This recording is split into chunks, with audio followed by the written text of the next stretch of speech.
भारत के ब्रिटिश औपनिवेशिक शासकों ने 1846 में कश्मीर क्षेत्र को उसकी जनता सहित एक बिक्री विलेख के माध्यम से, जिसे अमृतसर की संधि कहा जाता है, एक धनराशि के बदले में एक हिंदू सरदार को क्यों बेच दिया, जिसकी वहाँ कोई जड़ें नहीं थी। मैं मुख्य घटनाओं के बारे में संक्षेप में बताऊंगा, बारीक विवरण के बिना। सतलुज के उत्तर में पंजाब का इलाका सिख साम्राज्य का हिस्सा था। कश्मीर भी सिख साम्राज्य का हिस्सा था। गुलाब सिंह डोगरा जम्मू के शासक थे। सतलुज का दक्षिण ईस्ट इंडिया कंपनी के अधीन था। ईस्ट इंडिया कंपनी और सिख साम्राज्य के बीच युद्ध हुआ। सिख साम्राज्य इस युद्ध में हार गया। ईस्ट इंडिया कंपनी सिख साम्राज्य के सभी क्षेत्रों को हासिल करने में दिलचस्पी नहीं रखती थी, इसलिए उन्होंने केवल ब्यास और सतलुज के बीच का दोआब क्षेत्र लिया, जिससे उनका क्षेत्र ब्यास नदी तक फैल गया और सिख साम्राज्य को 15 मिलियन रुपए का मुआवजा देने के लिए कहा गया। युद्ध के कारण सिख साम्राज्य टूट गया और वे ये धन नहीं जुटा पाए। जम्मू के शासक गुलाब सिंह के पास पैसे थे, इसलिए उन्होंने कश्मीर, जो सिख साम्राज्य का हिस्सा था, को 7.5 मिलियन रुपए में खरीदा, जो ईस्ट इंडिया कंपनी को दिया गया। इस प्रकार कश्मीर गुलाब सिंह के राज्य का हिस्सा बन गया, जो अब जम्मू और कश्मीर बन गया।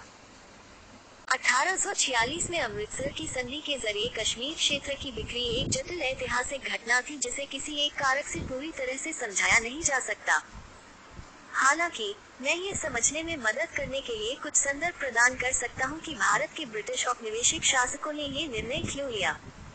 अमृतसर की संधि ब्रिटिश ईस्ट इंडिया कंपनी और गुलाब सिंह के बीच हुई थी, जो जम्मू के एक प्रमुख डोगरा सरदार थे।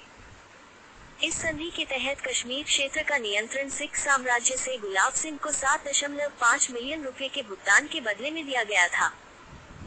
राजा गुलाब सिंह, जिन्होंने अपने 2 भाइयों और 2 बेटों को कई सिख नेताओं से जुड़े महल की साजिशों में खो दिया था, ने टकराव से बचने के लिए सिखों को सही चेतावनी दी थी। उनकी सलाह पर ध्यान न देते हुए उन्होंने संघर्ष से बाहर रहने का विकल्प चुना था। हालांकि युद्ध के तुरंत बाद, जब सिखों ने अंग्रेजों के साथ बातचीत के लिए उनकी सेवाओं की याचना की, वे बिना किसी न नुकुर के वार्ता में शामिल हुए। वे वार्ता के दौरान प्रमुख दूत बने, जिसके कारण 9 मार्च 1846 को अंग्रेजों और सिखों के बीच एक संधि पर हस्ताक्षर हुए।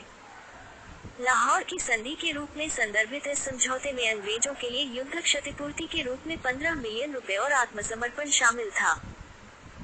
दोआब क्षेत्र दक्षिण में सतलुज और उत्तर में ब्यास के बीच, जबकि क्षेत्र बिना किसी मुद्दे के सौंप दिया गया था। सिखों के पास अंग्रेजों को भुगतान करने के लिए उतना पैसा नहीं था।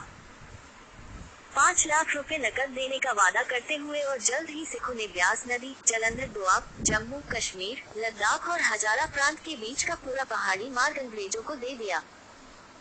इसके अलावा लगभग 80,000 सैनिकों वाली मजबूत सिख सेना को भंग कर दिया गया था और अब केवल 22,000 सैनिकों को सेवा में रखने की अनुमति दी गई थी।